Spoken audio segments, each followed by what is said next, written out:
Yeah, I'll open with a quick comment about Richard LeCounte and his situation. Obviously, thoughts and prayers go out to his family and Richard. I was updated by Ron. He was moved from an ICU room to a regular room, which was a good step, good news. Our thoughts and prayers are with him and his family. He's got wonderful parents, and we've been in communication with those guys, and they've been up here, been able to be with him during this time. So I know our team sent a bunch of messages, video messages, and things like that to him yesterday, and we're all hopeful and expecting a full recovery. So with that, I'll move on to Florida. Dan's done a great job there with their team, preparing those guys. They are high-powered. They've got a lot of really good skilled players. Got an experienced quarterback who can throw and catch the ball really well, and got a really good unit, good team. I thought the defense played really well against Missouri. Todd's got them playing really hard. It was the first time they had a lot of their core guys back up front, and they've got some big guys up front. So got a really good team, got really good special teams. As always, it should be a great game. All right, we'll go to questions. Let's take the first two questions. Let's start with Anthony Dasher, and then we'll go to Chip Towers. Hey, Coach. I guess I'll be the bad guy right off the bat here, and I'm not questioning it, but I'm just asking because we hear it all the time.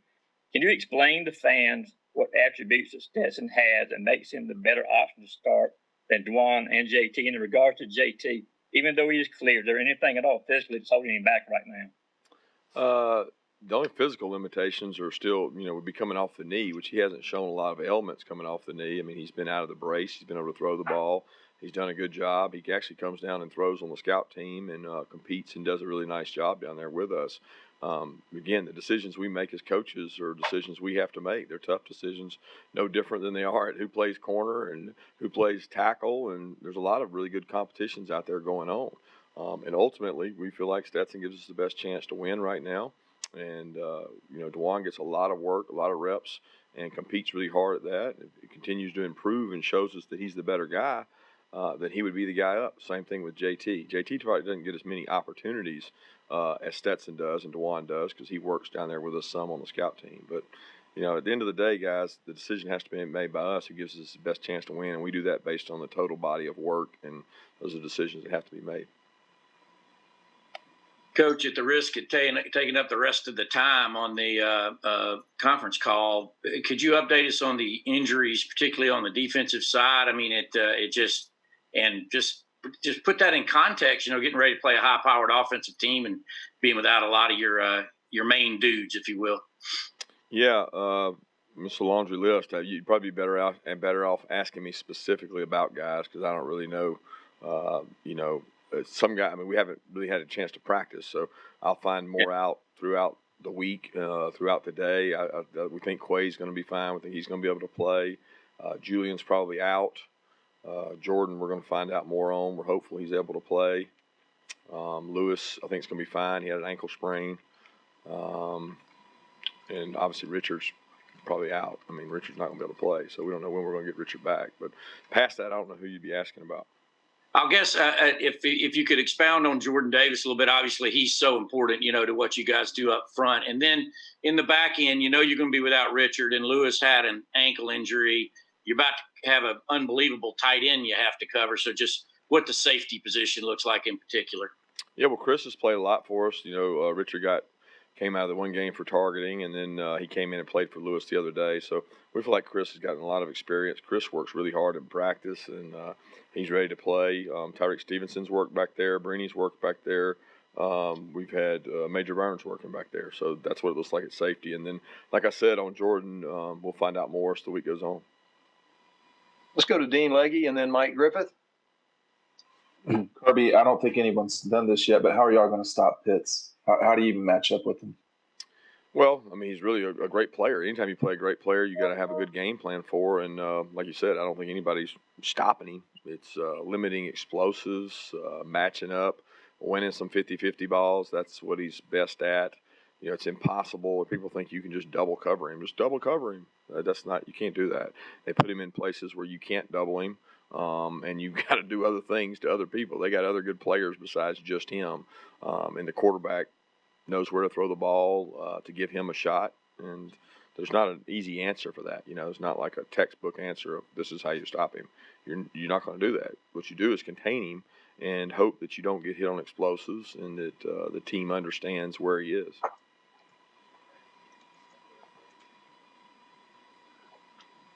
Mike Griffith? Some specifics on injuries. I'll follow up here. Offensively, do you expect George Pickens and Kenny McIntosh and Matt Landers to play? Is Ben Cleveland okay? And I'll follow up with the defense after that. Ben should be fine. George and Kenny are going to continue to work and do what they did last week. We're hopeful they're able to play. They're certainly further out from their injuries, and we're hopeful they'll be able to, but I can't tell you any more than that right now because I don't know a lot more. I mean, they're rehabbing every day. Ron updates us every day, and we're hopeful they're able to play. Who's the other one? Yeah, Matt. Matt should be able to go. And then following up on defense, Tyreek Stevenson came out late, and also there's a report that Jordan Davis has an elbow and is out for the next couple weeks. Is that true? Jordan's going to be day to day. Jordan has a chance to be able to play. We're hopeful he's able to play. It is his elbow that's injured, but we're hopeful to be able to get him in a brace. Don't know if he'll be able to play or not. Like I said, we haven't practiced. Tyreek's fine. Thank you. All right, let's go to Jake Rowe and then Mark Weiser. Kirby, with the 5 turnovers over the last couple games and the 2 fumbles that weren't lost, do you think you're getting the level of quarterback play you need right now to get where you want to get, and where can you improve? Well, we can improve in a lot of ways. We can improve by protecting the ball, sliding once you make a good decision to run and you get near contact, you can get down. Good decisions with the ball in terms of if you're going to throw it out of bounds, throw it out of bounds. If you're going to hit the check down, hit the check down. But there's a lot of places we can improve. We can improve with our route running, our route communication, our ability to finish blocks on the perimeter when we get the ball on the perimeter. There's tons of places we can improve. Kirby, just finishing up on the injuries, I just want to make sure I heard you. Rochester, he has a knee and he's probably out. Is that correct? Correct. He is out. He's out? Okay.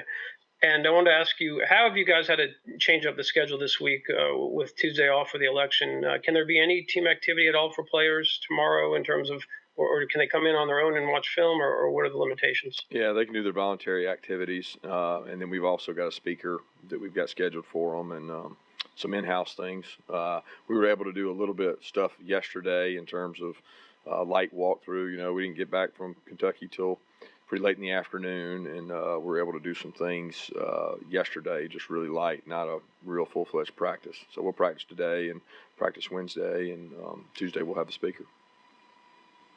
And let's go to Seth Emerson and then Brandon Sudge.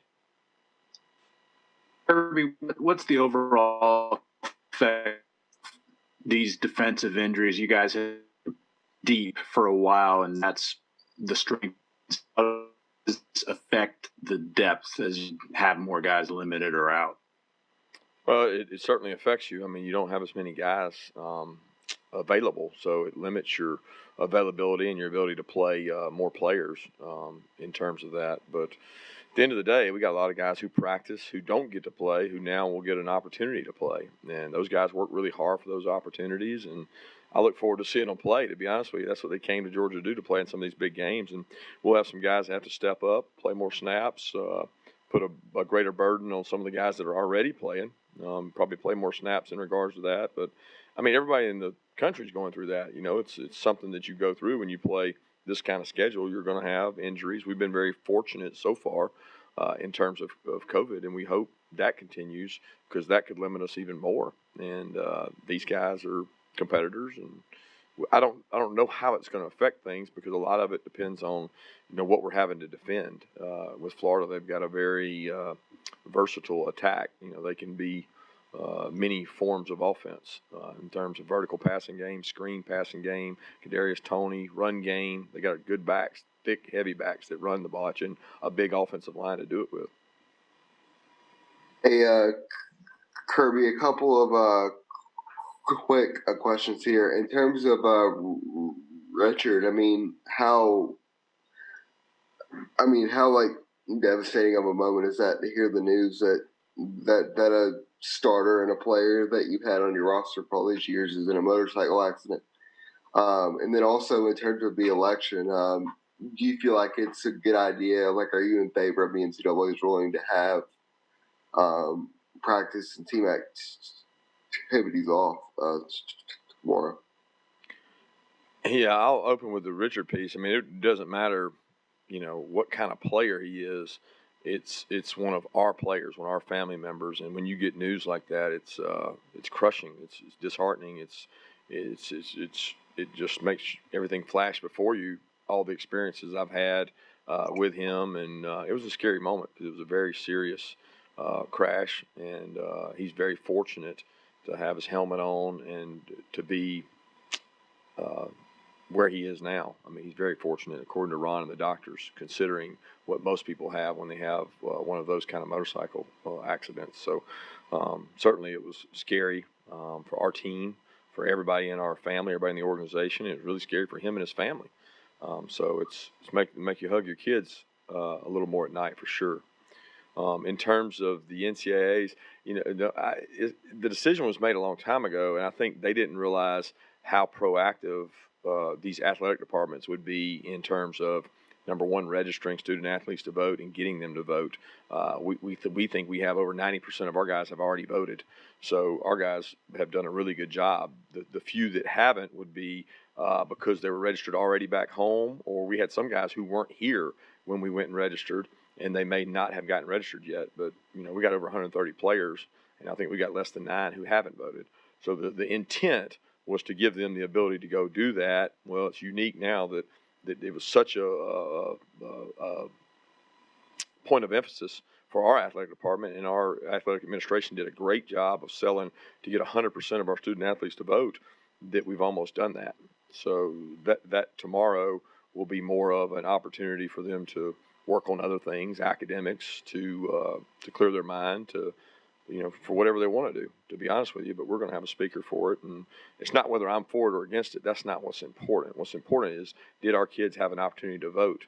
And that's what most of them have done. All right, let's go to Augusta with the red and black, and then we'll go to Charles Odom.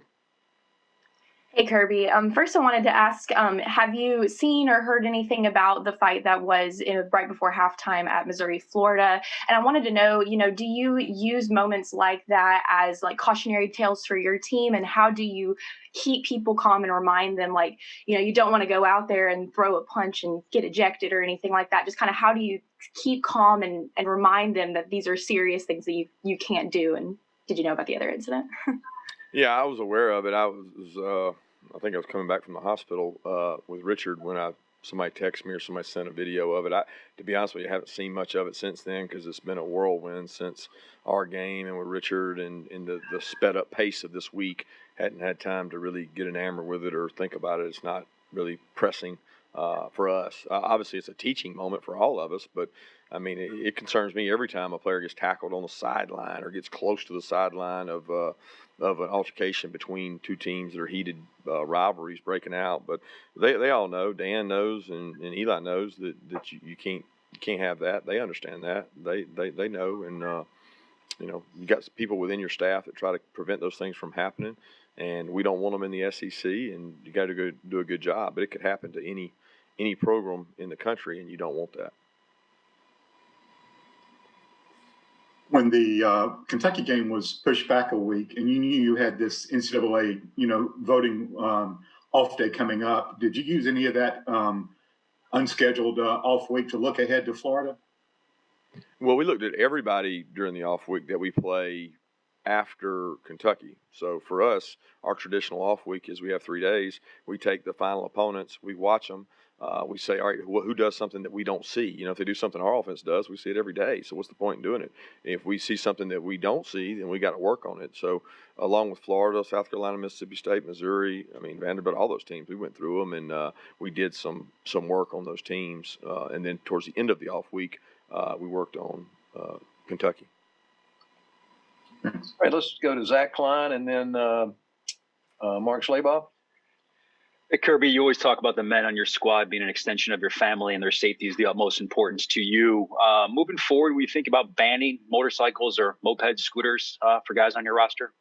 No, I mean, I hadn't really thought about it. I think making good decisions and choices is important. I've always said sometimes when you try to ban things, you do more harm than good. A lot of guys use them around campus for mopeds and scooters, and Georgia has a history of mopeds and scooters have been an issue, and several of our players have them, and it's been a concern ever since I've gotten here. It was that way under Coach Rick, but this was different because it was a dirt bike or a motorcycle, whatever it classifies as, which probably brings a little more danger along with it. But not a lot of our guys have those. Thank you. Mark Schleybaugh, do you have a question? Kirby, what have you seen out of Zamir the last couple of weeks that's made him more effective? Well, opportunities would be the first thing. I mean, I felt like he's always really been effective to me in terms of toughness. He's getting more comfortable in our run game. We're probably doing a better job putting a hat on a hat. When you have the run game you get better at it as you do it. Now, teams get better at defending you as you do it as well, so you have to decorate it different ways. But I think we've gotten better in the run game because we're running similar runs and we're carrying them over from week to week. But he's certainly, I thought last week was one of his better. I mean, there were times that he had contact in the backfield that he turned it into a 5-yard run. He turned 3-yard runs into 6-yard runs. He ran behind his pad. He kept his balance. I thought he did a really good job. Let's go to Jeff Schultz and Mark Bradley if you have questions. Kirby, how aligned are you, you and Todd Monken aligned in terms of, quarterback pecking order? And him being the offensive coordinator, how much autonomy does he have to say, look, I think this guy's better than this guy and this guy should start? I would say he has total autonomy when it comes to offensive decisions in terms of selecting what we carry into a game, play calling. That's what you hire people to do a job. I mean, you turn it over to them and say, hey, what's the best job we can? Now, he has a tremendous staff with great experience. And, Matt Luke is a guy that's got great experience. Cortez, Dale, Hartley, all those guys are a concerted effort in terms of making game plans and making decisions about personnel and plays. And, he's really highly organized, which is what I really like in terms of each coach having a responsibility in presenting to him their thoughts for that game plan of the week. He does a really good job of that. In terms of quarterback play, we're aligned perfectly. We talk about it each week. We talk about it before each game.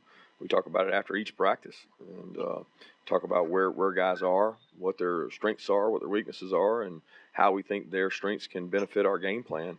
And we go through that. We go through that after each game. So we have a lot of communication about it. Thanks for calling on me. I have nothing. Thank you.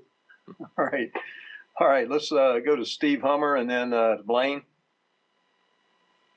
Yes. So, Kirby, I just wanted to ask you about the other Kyle involved here. What are the challenges that Trask are going to present to your defense? Well, experience, number one. There's not, you have some quarterbacks in our league who've experienced and have seen everything, and you see the maturation of quarterbacks as they play against teams, and they've seen that look, and they've seen, that two trap, that quarters, that quarter half, that man, that extra overload blitz. They've seen it, and so they know how to attack it. The maturation he's had is he's played in our league now, and once you get that valuable experience, it's hard to trick them. You don't trick guys. They've seen it before. You have to ultimately be able to defend their people with your people. You're not going to win a scheme battle of, we got a guy free. You're not going to scheme somebody free. They got to win one-on-one, and you got to cover Kyle Pitts, and Kyle Trask knows that, and he does a good job of finding him and finding the other guys he's got as weapons. So he's a really, really good football player because he has savvy and awareness. Hi, Coach.